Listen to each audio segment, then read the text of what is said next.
All right, so I thought that I would teach you guys how to build a fencing sword. So, how to build a fencing sword. To go a little more into specifics, there are three types of fencing swords. There's an épée, which we are going to be building today, and then also a saber and a foil. I will give you a little bit of background information just about épée, which is the heaviest and the biggest of the three weapons. The target area for épée is everywhere, from the top of your head to the bottom of your foot, which leads to it having the biggest bell guard, which is the shield aspect that covers your hands. We are going to be building an electric épée as opposed to a dry épée, which means that it's used in competition and it's used to score points by breaking the circuits, and it will show a point when a button is depressed at the end. All right, without further ado, let's get into it. So you're going to need an X-Acto knife or a small screwdriver, such as a jeweler or a watchmaker might have, so very precise. A hex wrench, and then any kind of super glue, and a roll of duct tape. This is just used to stabilize the bell guard to keep it from rolling all over the place when you're working on the tip. So you can use duct tape or anything that's really round that'll keep it from rolling around. All right, so materials.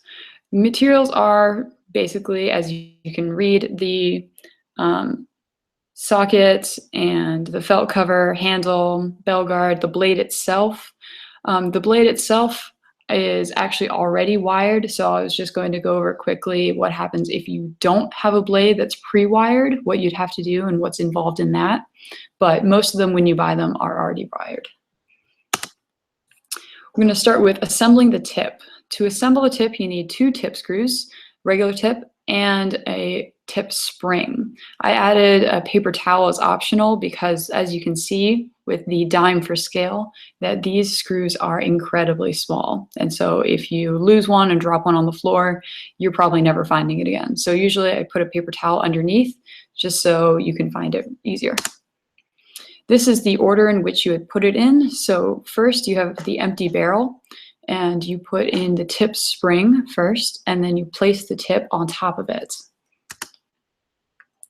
You align the screw well, which is the hole, as you can see, that's facing towards the camera. That's where you're going to put your screws in. You gently press in the tip so that the screw well or the hole is aligned with the other hole in the barrel of the tip, so that you should be able to see straight through, as in the second picture. Then you're going to screw in the tip screws, and this is a very long and maddening process, so it takes a while. Right here is where I would put a paper towel underneath just to catch it. Then you get into assembling the blade itself. You're going to glue the wire in place. First, what you want to do is arc the blade, since it's actually flexible. And once it's in the arc, you're going to, along the divot that you see that runs the length of the blade, you're going to put glue inside of that, and then gently press and lay the wire on top of it. While it's in the arc, it's going to dry, and then when you come back later, you're going to straighten it.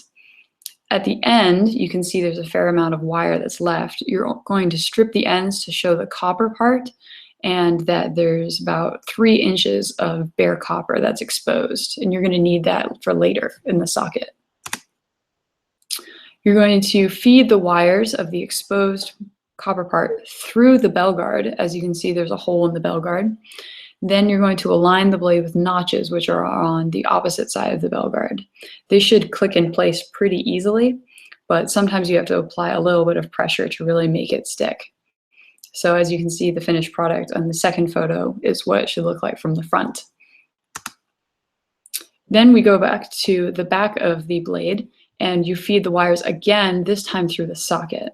So the socket should be flush with the bell guard and actually touching, and that just slides into place. Then you're going to slide the felt cover over the blade, as you can see, which is going to protect the wires and keeping them from getting tangled or getting crushed when we later slide the handle onto the blade. So that just acts as a buffer. So the handle also slides easily through the center, as you can see, and you want to keep it tight without cutting the connection from the wires. So just being mindful of that when you're tightening it later. When you want to actually tighten it and you've gotten the handle in the correct position that you want, you put the washer, the first washer, in place, and then you put the hex screw on top. And then using your hex wrench, you're going to tighten it as tight as you can. You're going to stabilize the bell guard using that duct tape that I referenced earlier to keep it from rolling around.